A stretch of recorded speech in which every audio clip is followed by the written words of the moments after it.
मेरे साथ दो विपरीत प्रकृति की शख्सियत इस समय मंच पर मौजूद है। एक सौम्यता के तौर पर छत्तीसगढ़ की राजनीति में पहचानी जाती है, तो दूसरी आक्रामकता के लिए राष्ट्रीय स्तर पर अपनी ख्याति बटोरती है। मेरी बाईं ओर रविंद्र चौबे जी हैं, दाईं ओर विजय बघेल जी हैं। रविंद्र चौबे जी अविभाजित मध्य प्रदेश से ही अपनी एक अलग पहचान रखते हुए आए हैं। चाहे वो राजनीति का क्षेत्र हो, चाहे वो सार्वजनिक जीवन का क्षेत्र हो, लोग रविंद्र चौबे जी की विद्वता के कायल रहे हैं। जिस शालीनता, जिस गरिमा के साथ वह अपनी बात रखते हैं और अपने जीवन को जीते हैं, उसके हम प्रत्यक्षदर्शी हैं। मैं चाहूंगा रविंद्र चौबे जी की जैसी शख्सियत है वैसी ही तालियां उनके सम्मान में होनी चाहिए। जोरदार तालियों से आप रविंद्र चौबे जी का अभिनंदन करें। इसी क्रम में मेरी दाईं ओर जो शख्स है वो अपने तेवर के लिए, अपनी स्पष्टता के लिए और अपने संघर्ष के लिए जाना जाता है। दुर्ग बेमेतरा संसदीय क्षेत्र से लगातार पर भरोसा कर रहे हैं। भारतीय जनता पार्टी के कद्दावर नेता के तौर पर उनकी पहचान है। दो चुनाव वो तकरीबन 4-4 लाख वोटों के विशाल अंतर के साथ जीतते हैं। ऐसे विजय बघेल हमारे बीच में। मैं चाहूंगा जोरदार तालियां विजय बघेल जी के। और चर्चा की शुरुआत रविंद्र जी से ही करते हैं। और रविंद्र जी 2 साल से विचार कर रहे हैं क्या से क्या हो गया।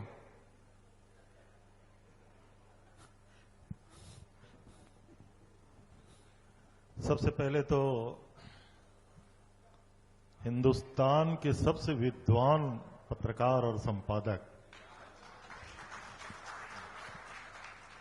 आदरणीय हिमांशु जी, आपके साथ बैठने में हम सबको बड़ी प्रसन्नता है। आपका स्वागत है बेमेतरा में। इस सरकार के 2 साल के बारे में आप पूछ रहे हैं। तभी इस सरकार को बहुत ज्यादा बने 29-30 महीने हुए हैं जी। अब पेपर कोरा है तो उसमें मार्किंग कैसे करोगे आप? हम लोग प्रतीक्षा कर रहे हैं जी। लोकतंत्र में जनता सरकार चुनती है तो काम करने के लिए जी। तो कुछ काम की शुरुआत हो जाए तो निश्चित रूप से प्रशंसा भी करेंगे। अभी मेरे पूर्व यहां जो पैनल बैठा हुआ था जी, बार बार विजय बघेल जी की ओर, हमारे आदरणीय सांसद जी की ओर उंगली कर रहे थे, दिखा रहे थे जी कि आपने मैनिफेस्टो में कुछ ज्यादा लिख दिया था। अब उसका आशय ये था कि आपने लिखा है उसको पूरा किया या नहीं किया।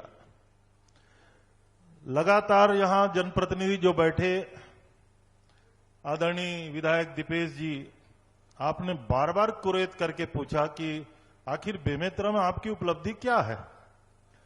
तो उन्होंने बहुत हिम्मत से कहा कि नालंदा परिसर हम बनाए हैं।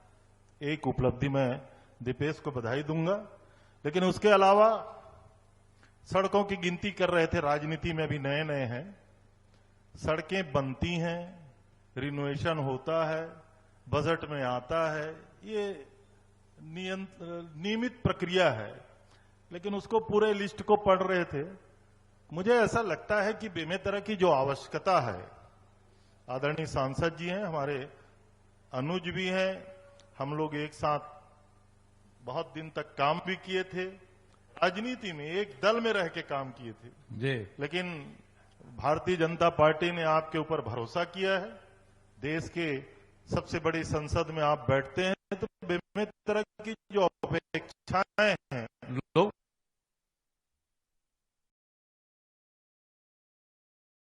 वो एक कदम आगे जाके बनाया जी। हमने कहा सारा पूरा किया। जो नतीजा आया 2 साल पहले, 2.5 साल पहले, शराबबंदी के संदर्भ में रविंद्र चौबे का नजरिया क्या है? वादा था शराबबंदी करेंगे, 5 साल तक लोग पूछते रहे, हुई नहीं। किस अनुभव से गुजरे रविंद्र चौबे? मुझे लगता है कि शराबबंदी राजनीतिक रूप से कहने के लिए तो किसी भी दल के लिए अच्छी बातें हो सकती हैं, लेकिन हम गुजरात चुनाव में भी थे, गुजरात में भी शराबबंदी है। दुर्भाग्य, शराबबंदी होने के बावजूद भी जो रेवेन्यू है वो सरकार को नहीं जाकर के उतनी ही शराब वहां बिकती है जितनी शराब आपको छत्तीसगढ़ में बिकता है। यही हालात बिहार में भी है। तो पैसा खजाने में नहीं जाकर के कहीं न कहीं और जाता होगा। मुझे नहीं लगता कि अब इस देश में इस प्रकार से कोई वादा कोई पार्टी करने वाली है और उसको पूरा कर सकती है। तो रविंद्र चौबे आज मानने को तैयार हैं कि शराबबंदी का वादा एक गलती थी। मुझे लगता है कि शायद ये संभव नहीं था। शायद यह संभव नहीं था। आजकल की राजनीति में इतनी ईमानदारी से बात कहने और मानने वाले लोग नहीं है। रविंद्र जी ये मान पाए, उनके सम्मान में जोरदार ताली होनी है। पर विजय बघेल जी, आप सामने बैठे थे और रविंद्र चौबे जी जैसा सौम्य व्यक्ति बोल दिया कि 2 साल की सरकार पे क्या बात करें, कॉपी कोरी है।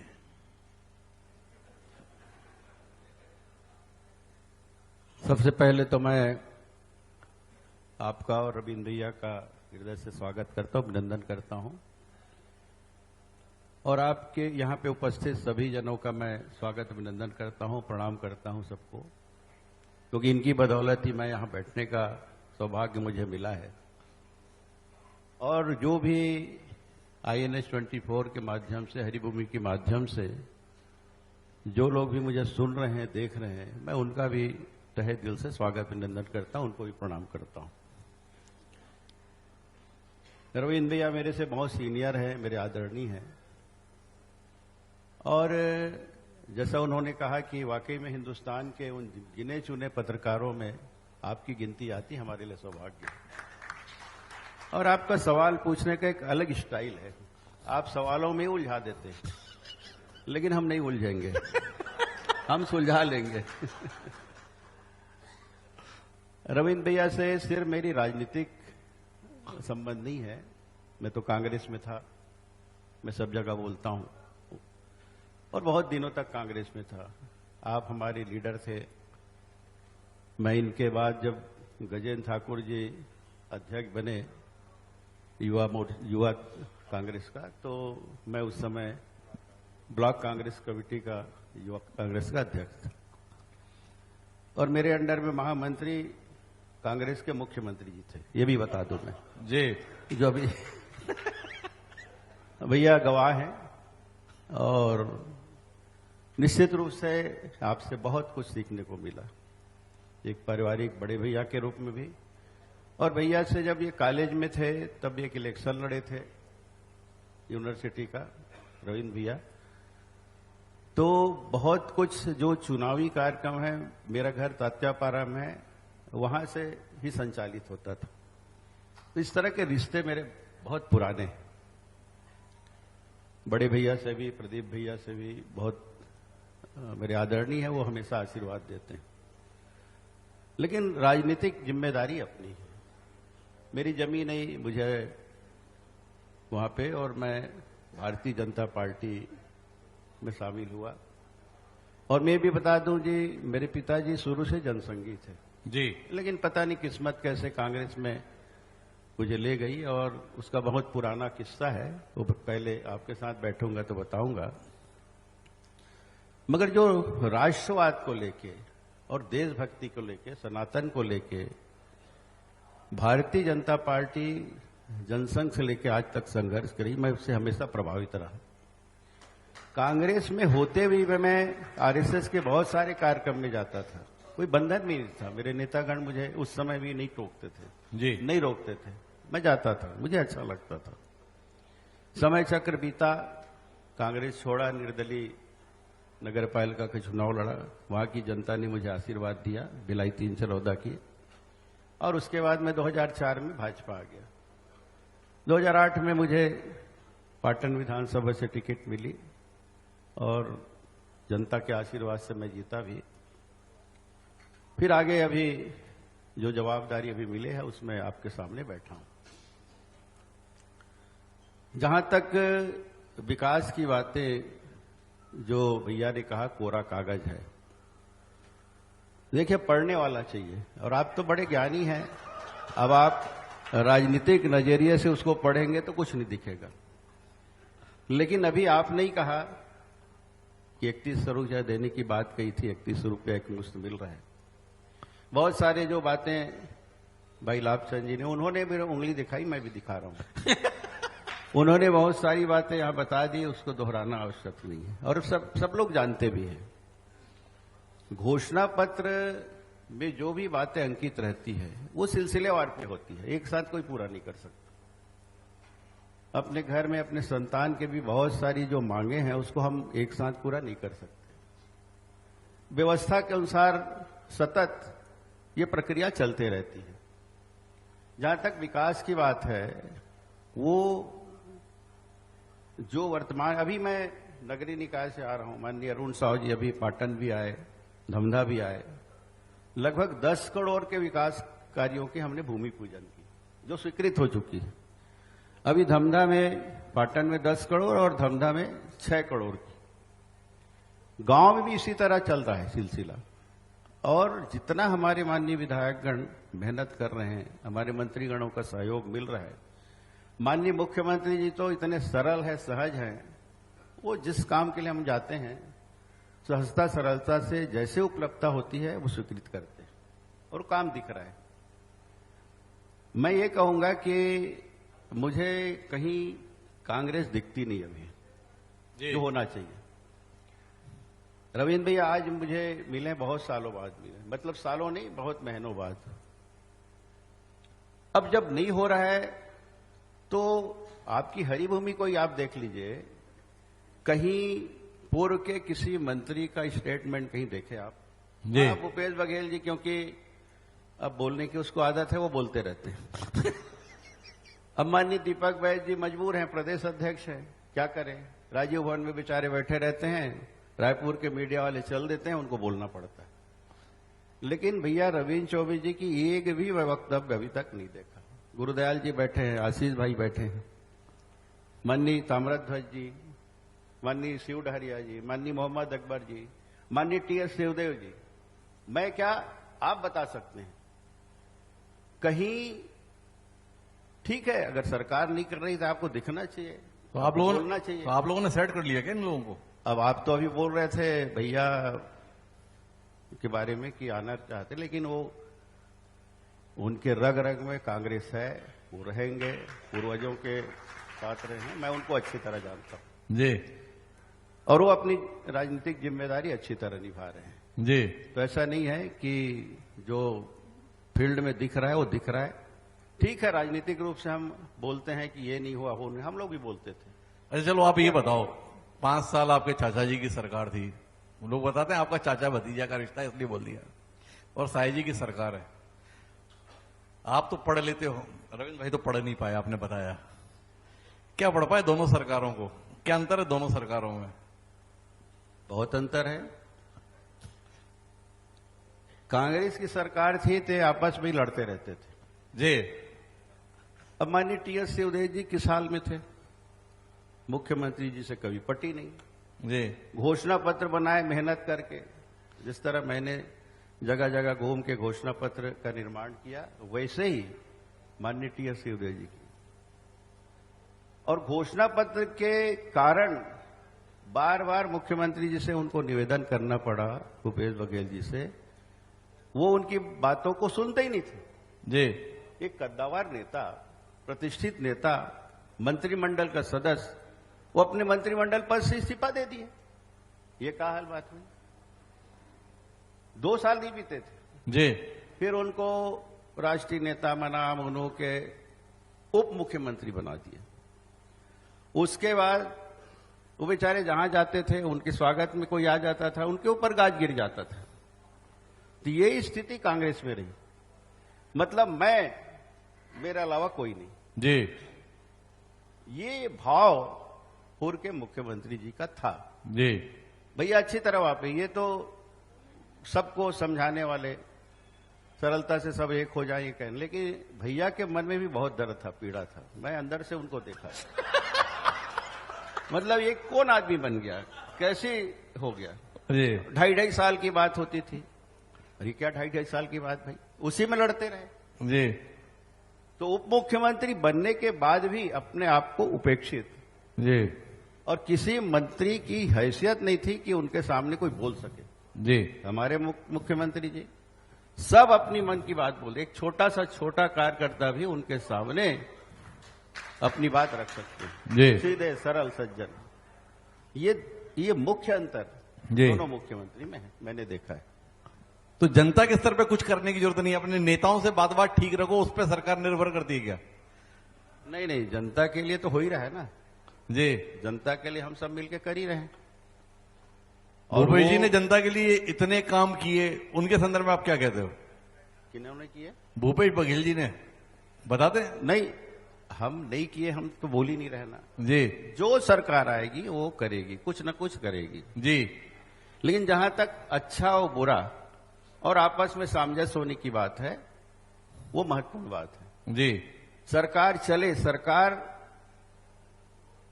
सबके भाव के अनुसार चले, जी। ये भी भाव होना चाहिए। विकास काम ही सर्वोपरि नहीं होता, जी। ये मैंने अपने जीवन में देखा है। विकास महत्वपूर्ण है, विकास के लिए तो बने हैं, करना ही है, लेकिन अपने ही अंदर में अगर एक दूसरे के प्रति आदर सम्मान ना हो, वो जनता को क्या मन सम्मान दे सके? आपस में लड़ते रहें, आपस में भिड़ते रहें, ये भाव कांग्रेस में थी और इसको आप नकार नहीं सकते। जी। लेकिन आज हमारे यहां अच्छा ऊपर वाले भी समझाने के लिए राजी नहीं। ये होता था, पता नहीं भूपेश बघेल जी क्या लेके राष्ट्रीय नेताओं के पास कांग्रेस के चल देते थे, उसी को भाव देते थे, भी दूसरे का सुनते ही नहीं थे। तो ये हमने देखा है और आप भी उसको महसूस किया, भैया भी महसूस कर रहे हैं। क्या बात है रविंद्र भाई, विजय बघेल जी को आपके दर्द का एहसास बहुत है। मेरे बड़े भैया, मैं बोला ना। आदरणीय विजय जी चूंकि पाटन में प्रतिस्पर्धी रहे हैं, जी। तो ये बातें उनकी भी स्वाभाविक है। जी। लेकिन लोकतंत्र में मतभेद तो हमने बहुत बार देखा है। जी। यही छत्तीसगढ़ है जहां एकात्म परिसर में वर्तमान हिंदुस्तान के प्रधानमंत्री को टेबल के नीचे छुपते देखा है हमने। यही रायपुर की राजधानी है जहां हम भाजपा के पितृ पुरुष को बगैर धोती के निकलते देखा। तो लोकतंत्र में कभी कभार ये बातें हो जाती हैं, जी। लेकिन स्वाभाविक है, अंतर्विरोध सभी पार्टियों में होता है। विजय जी ने कहा, हम लोग स्वीकार करते हैं। जी। जीवंत लोकतंत्र में अपनी बात कहना और कभी कभी मतभेद हो जाना, ये बहुत स्वाभाविक सी प्रक्रिया है, इसको कोई नकार नहीं रहा। तो 2023 का परिणाम मतभेदों का नतीजा था या जनता के भ्रम में आने का नतीजा था? तीन बातें हैं। हमारे अंतर्विरोध भी एक कारण है जी। अति आत्मविश्वास भी एक बड़ा कारण है, और तीसरा जनता के भ्रम में लाने का भी एक बड़ा कारण है। 1000 रुपए की, अभी सारे लोगों ने कहा हम महतारी वंदन में, बहुत बढ़िया आपने नाम लिखा था महतारी वंदन, हम लोगों ने प्रस्ताव दिया था छत्तीसगढ़ महतारी सम्मान निधि का। आपकी बातों को लोगों ने चूंकि फॉर्म भराया, लोगों ने माना, लेकिन अब हर घर में आप जाके पूछिए, एक जेब में 1000 रुपया अगर माताओं को मिलता है तो केवल डीएपी के एक बैग से किसान के घर से 1000 रुपया उसके जेब से निकल रहा है। बिजली का बिल, यूरिया, अतिरिक्त खर्चों को नहीं जोड़ रहा हूं, केवल डीएपी के एक बैग से वो 1000 रुपया किसानों के घर से निकल रहा है। तो ये भ्रम की स्थिति तो थी। प्रधानमंत्री आवास भी भ्रम था या हकीकत? फिर से कह रहा हूं, प्रधानमंत्री आवास भी पूर्णतः भ्रम की स्थिति। जी। मैं तो माननीय टी.एस. सिंहदेव जी के इस्तीफे के बाद ये रूरल डेवलपमेंट और पंचायत माननीय भूपेश जी ने मुझे सौंपा था। जी। आज भी सारे चौराहों में 18 लाख आवास स्वीकृत और बन गया, इस तरीके से माननीय विष्णुदेव साय जी की तस्वीरें छपती जी। आज भी। जी। दुर्भाग्य है 18 लाख में उसको जोड़ते हैं, सरकार कांग्रेस की थी तो जो 12 लाख मकान बना था उसको भी जोड़ते हैं। जी। इनके कार्यकाल में 5 से 6 लाख की स्वीकृति हुई, स्वीकृति जी। निर्माण नहीं। अकेले बेमेतरा जिले में मेरे ख्याल से 29,000, केवल 29,000। जी। एक ब्लॉक में, नवागढ़ ब्लॉक में कुछ माननीय मंत्री जी हैं तो 9-10 हजार के आसपास, बाकी सब जगह 6,000 स्वीकृत हुआ है। पहला किस्त दिए हैं, अभी किस्त भी नहीं आ रहा है। तो आवास में भी भ्रम, आप देखिएगा 2.5 साल लगभग बीतने जा रहा है। 18 लाख बनाने की बात हुई थी, आप 6 लाख मकान की किस्त नहीं दे पा रहे हैं, तो भ्रम तो है आदरणीय। तो प्रधानमंत्री आवास वाले मसले पे भ्रम में कौन था? टीएस सिंहदेव भ्रम में थे या भाजपा भ्रम में फैला रही थी? दोनों बातें थी। आदरणीय टीएस सिंहदेव जी चाहते थे कि उस समय का जो लिस्ट था पूरा 12 के बाद का जो 6 लाख, उसकी स्वीकृति हो जाए जी। चूंकि दिल्ली की सरकार का सहयोग नहीं था, सेंट्रल का जो असिस्टेंस आना था वो मिल नहीं पा रहा था। आज क्या है, पूरे जिले में क्या पूरे प्रदेश में जी जल जीवन मिशन का पैसा नहीं आ रहा है जी राज्य की भी सरकार के संसाधन ऐसे हैं जी। आप दे नहीं पा रहे, तो केंद्र सरकार आपको पैसा नहीं दे पा रही। अकेले बेमेतरा जिले के समूह नल जल योजना की सारी स्कीम बंद है जी। सारी। आदरणीय दीपेश जी, साजा में भी और नवागढ़ में भी जो स्वीकृत है, कहां से आएगा पैसा? पैसा आएगा अभी भी मनरेगा के जगह में आपने जयराम जी ला दिया जी। कोई अड़चन नहीं, भगवान राम जी की सब लोग पूजा पाठ करते हैं, लेकिन आप 10% तो राज्य सरकार दे नहीं पा रही थी। आपने स्टेट शेयर कितना कर दिया? 40%। दे पाएगी ये सरकार? नहीं दे पाएगी। इसलिए काम की स्थिति, जिस प्रदेश में 32 lakh man days per day काम होता था, उस प्रदेश में आज 3 लाख तक नहीं पहुंच पा रहा है। तो ये दुर्भाग्य है। पैसे का जो इनफ्लो होना चाहिए सेंट्रल से, वो हमको नहीं मिल पा रहा है, इसलिए सारी स्थिति बनते जा रही है। थोड़ा साझा की भी बात कर लें। रविंद्र चौबे जी का विधायक न होना साझा के लिए कितना नुकसानदेह है? व्यक्तिगत रूप से किसी व्यक्ति का होना या ना होना, ये राजनीति में कोई फर्क नहीं करता जी। बावजूद उसके साझा विधानसभा क्षेत्र में जो कुछ करने का प्रयास किया था, वो लोगों के सामने है। अकेले साझा विधानसभा क्षेत्र है पूरे प्रदेश में जी। किसी मुख्यमंत्री के क्षेत्र का भी आप कल्पना करिएगा, एग्रीकल्चर, हॉर्टिकल्चर, पॉलिटेक्निक और सारे डिग्री कॉलेज को जोड़ देंगे ना, तो साझा विधानसभा क्षेत्र में 14 कॉलेज है। 14 जी। किसी विधानसभा में, डॉक्टर रमन सिंह जी की विधानसभा में नहीं होगा। अब मैं बाकी नाम नहीं ले रहा हूं। पाटन में विकास के काम काफी हम लोगों ने किया था। अब जनता के जनमत है, उसको लोकतंत्र में स्वीकार करना पड़ेगा। राजनीति में विजय भाई भी चुनाव में पराजित हुए हैं, दयालदास भी विजय पराजित हुए हैं, मुझे भी ये अवसर मिला है, उसमें क्या बात है? वो तो ठीक है। इन 28-29 महीनों में साझा का हाल क्या है, इस पर तो रोशनी दीजिए। मैं बहुत व्यक्तिगत आलोचना नहीं करना चाहता। पूरे साझा विधानसभा क्षेत्र के लोगों को मालूम है कि उन्होंने कैसा जनप्रतिनिधि चुना है जी। मैं व्यक्तिगत टिप्पणी भी नहीं करना चाहता, लेकिन दुर्भाग्य है विकास के जो नए और काम होना चाहिए था जी, मेरे विधानसभा में ऐसा समझता हूं कि थोड़ा थम सा गया है। अच्छा, साझा विधानसभा में विधायक पर आप टिप्पणी नहीं करना चाहते? व्यक्तिगत रूप से मैं कुछ कहना नहीं चाहता। वही कह रहा हूं, सांसद कैसा कर रहा है?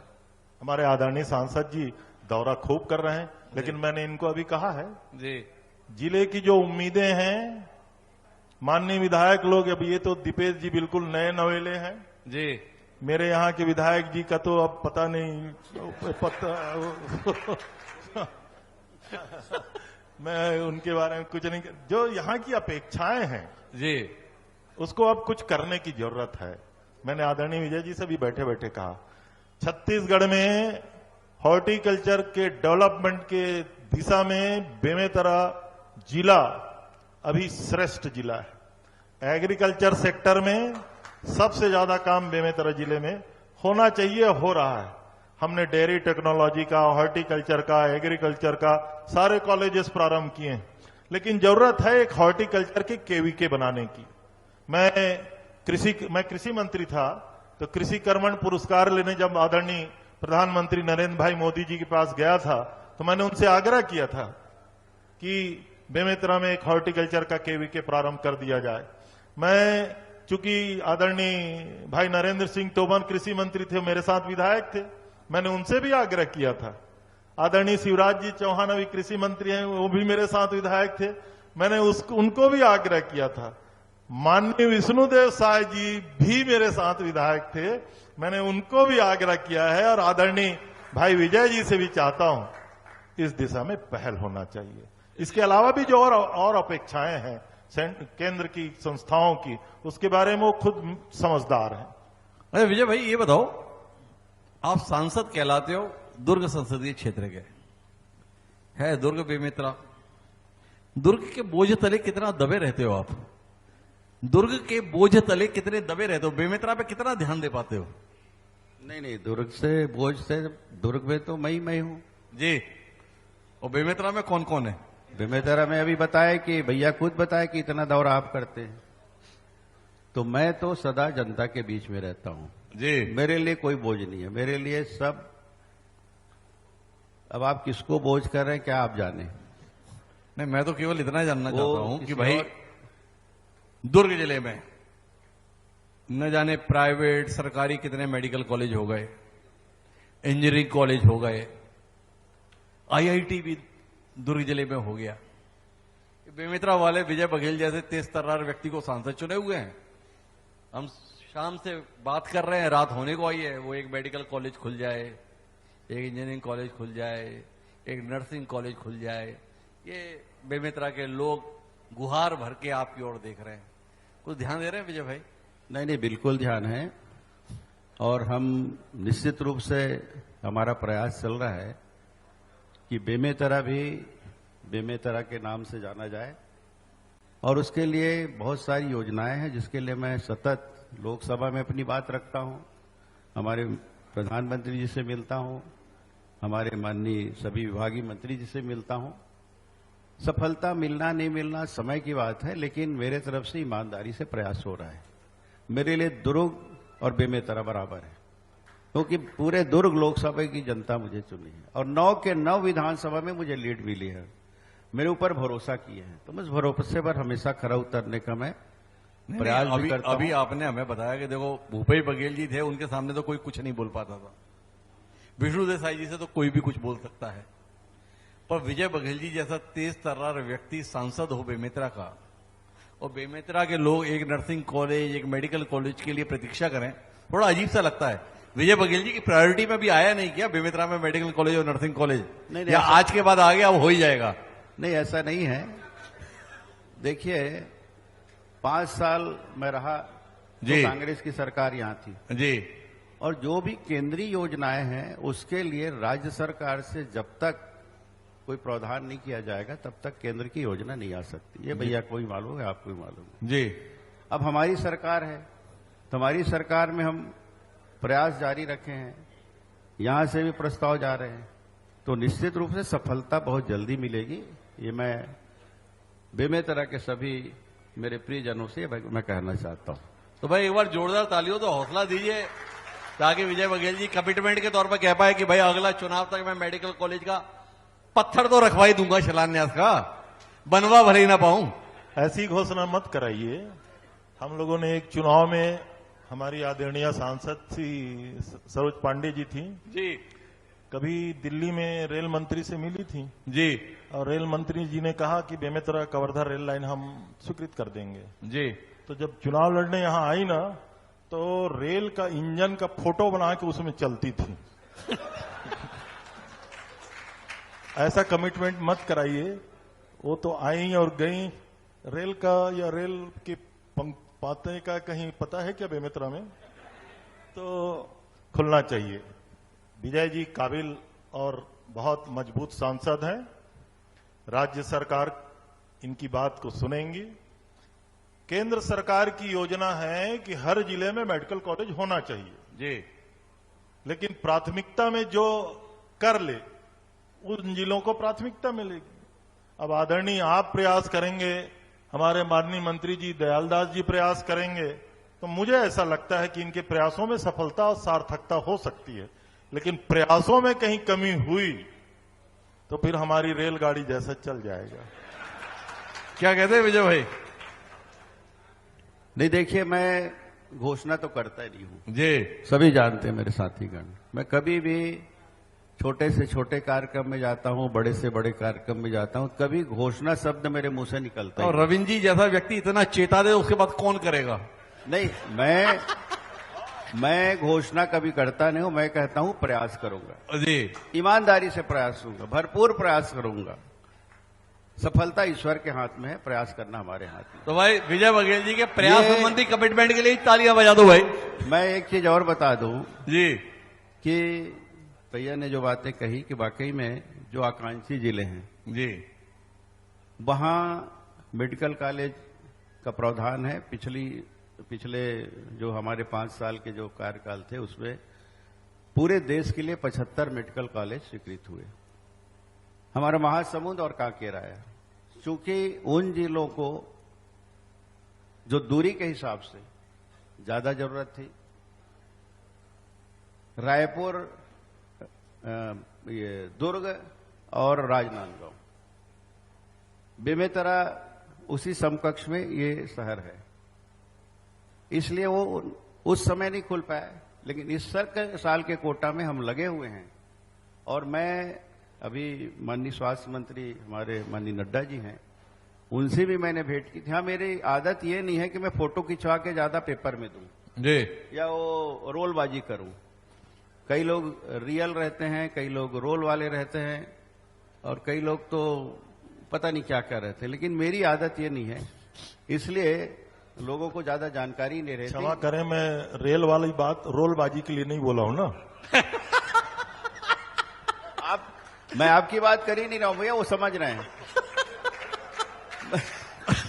उन्होंने जो बोला है वो आप अच्छे से समझ गए विजय भाई। आप तो कभी इस चक्कर में रहते नहीं हैं, मैं पहले ही बोला। लेकिन कई लोग करना कम दिखाना ज्यादा, ये रहता है, जी। तो मेरी आदत नहीं है। हो जाएगा तो सबको दिखेगा। तो विजय बघेल जी के इस वादे पर कि वो पूरी कोशिश करेंगे, मुझे लगता है पहले सदन का समर्थन होना चाहिए। पहले भैया एक रोलबाजी के बारे में बताया ना, तो मैं इंजन में नहीं घूमना चाहता। चलिए मैं आखिरी दौर की बातचीत पे हो रविंद्र भाई, 2028 के संदर्भ में किस योजना के साथ हैं अब आप? निश्चित रूप से राजनीतिक पार्टियां जो हैं वो जी। मेहनत करती हैं, तैयार करती हैं, और कांग्रेस पार्टी में भी हम लोग उस प्रकार से जमीनी लेवल पे काम कर रहे जी। हैं। उम्मीद करते हैं कि ये जो अभी 2-2.5 साल में, जैसा मैंने कहा, जी काम कहीं दिख नहीं रहा है। जी। आने वाले 2 साल में क्या करते हैं उसके ऊपर है, लेकिन उम्मीद करते हैं कि छत्तीसगढ़ में हम कामयाब होंगे। नहीं, आपसे जानना ये था कि जब सरकार थी तो आप चौराहे पर लड़ते दिखते थे, अब घर के अंदर ही लड़ेंगे कि अभी भी चौराहे पर ही लड़ेंगे? आज भी हम लोग बहुत सामान्य लोग हैं साहब। रेस्ट हाउस, सर्किट हाउस तो जाना मंत्री बनने के बाद ही हम लोग सीखे हैं, जी नहीं तो अपनी मोटरसाइकिल में अपने सारे गांव, हम तो लगभग 3 कार्यकाल विधायक बनने तक अपने बुलेट में ही सभी 300 गांव घूमते थे। आज भी बेमेतरा में वो कहा कि थे वो मुरारी होटल के पास खड़े होकर चाय पीना और पान खा लेना हमारी आदत सी है। कारण ये नहीं है कि वो दिखावा है, कारण ये है हिमांशु जी कि आम इंसान भी जहां बैठ सकता है वहां बैठ करके आप लोगों से चर्चा कर सकते हैं, और लोग आपसे आ करके वहीं मिल सकते हैं, बात कर सकते हैं। इसलिए वो कोई चौराहे में बैठना या मोटरसाइकिल से घूमना। अब थोड़ी छत्तीसगढ़ में थोड़ी दिन नक्सल समस्या ऐसा था कि हम सब के पीछे 2-2 पीएसओ लगा दिए गए। अब 2 पीएसओ को लेकर के आप मोटरसाइकिल में तो नहीं घूम सकते, इसलिए गाड़ियों में घूमना पड़ रहा था। लेकिन जनप्रतिनिधि को आम इंसान ही रहना चाहिए, तभी आम जनता जनप्रतिनिधि का सम्मान करती है। वो तो ठीक है, हमारा सवाल तो इस बात को लेकर था कि आपके जो बड़े बड़े नेता चौराहे पर लड़ते हुए दिखते हैं, कांग्रेस के संदर्भ में माना जाता है कि भाजपा बाद में निपटाती है, कांग्रेसी को पहले निपटा लेते हैं। मैंने फिर से कहा, अंतर्विरोध सभी पार्टियों में होता है। अंतर्विरोध के कारण पिछला परिणाम निश्चित रूप से प्रभावित रहा। अब नाम लेकर के आपने कह दिया, लेकिन मैं नाम वाम नहीं लेना चाहता। लेकिन ये लोकतंत्र में इसको किसी भी पार्टी में आप खत्म नहीं कर सकते। तो फिर अंतर विरोध अगर रहेगा तो पार्टी की उम्मीद कैसे रहेगी? ये सभी पार्टी, इतना मैंने कहा ना, एकात्म परिसर का उदाहरण दिया, उसके बाद भी ये सरकार में आए ना। जी। अंतर्विरोधों के जनमत जब चाहती है तो ये सारे अंतर्विरोध धूमिल हो जाते हैं। तो विजय भाई 2028 को लेकर रविंद्र चौबे जी उम्मीद के साथ हैं, कितना डर गए आप? नहीं, मैं तो डरता नहीं कभी। और नहीं, डरने वाली बात तो कहे नहीं भैया, जी मैं डरने वाली क्या बात है। जी राजनीति के दो पहलू होते हैं, हार या जीत, सरकार बने नहीं बने क्या। लेकिन 2028 में भी जी हम फिर से एक बार सरकार बनाएंगे। और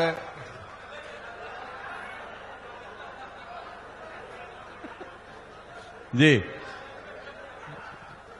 जी विजय भाई, मैं पिछले चुनाव में जाना चाहता हूं। जी 2023 का चुनाव में जाना चाहता हूं। 2023 में सारी मीडिया, सारे ऐसे जानकार, इवन हमारे नेता भी,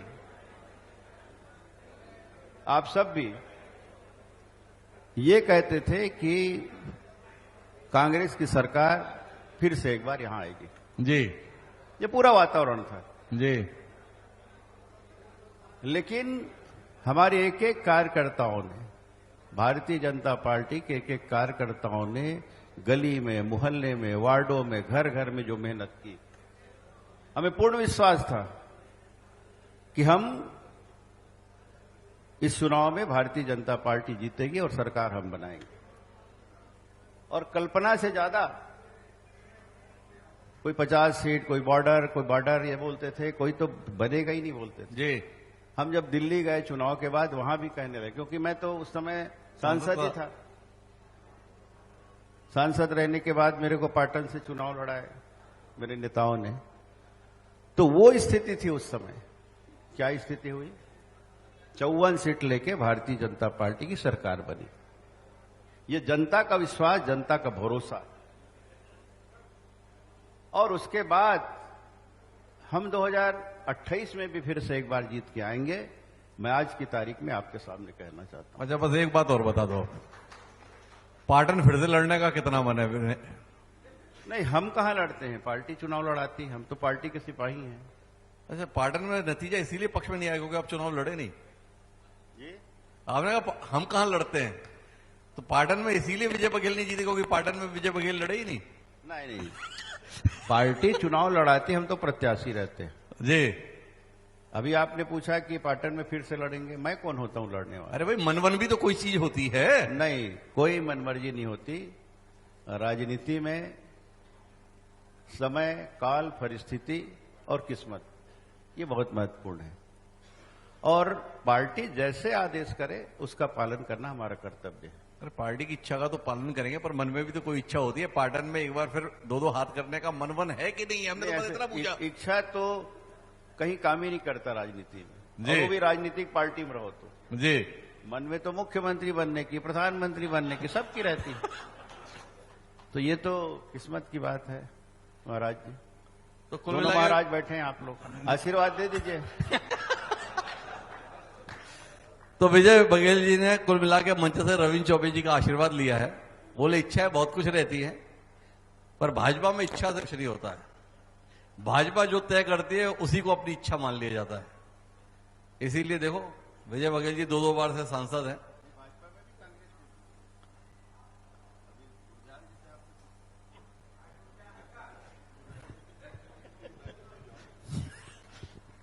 विजय बघेल जी अपने पुराने दल के प्रति भी थोड़ा सा सद्भाव रखे हुए हैं। बोले कांग्रेस में भी ऐसे ही होता है, पर हमारा तजुर्बा है कि कांग्रेस में ऐसा कभी नहीं होता। कांग्रेस में नेता जैसा चाहता है, कांग्रेस में वैसा भी होता है। और ऐसे अनगिनत उदाहरण हमारे बीच में हैं। लेकिन महत्वपूर्ण बात यह है कि रविंद्र चौबे जी का मानना है कि बेमेतरा क्षेत्र में विकास की दृष्टि से, उसे और बेहतर बनाने की दृष्टि से कुछ ठोस काम किए जाने की जरूरत है। वो उम्मीद जाहिर कर रहे हैं विष्णुदेव साय सरकार से, वो उम्मीद जाहिर कर रहे हैं विजय बघेल से, क्योंकि अभी जनता ने इन्हें मौका दिया है।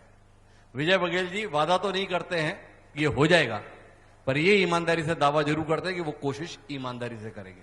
तो उनकी कोशिश के लिए शुभकामनाएं, और रविंद्र चौबे जी के इस बड़प्पन के लिए कि उन्होंने उदारता के साथ अपनी बात यहां पर रखी। मैं चाहूंगा जोरदार तालियां हमारे इन दोनों विभूतियों को।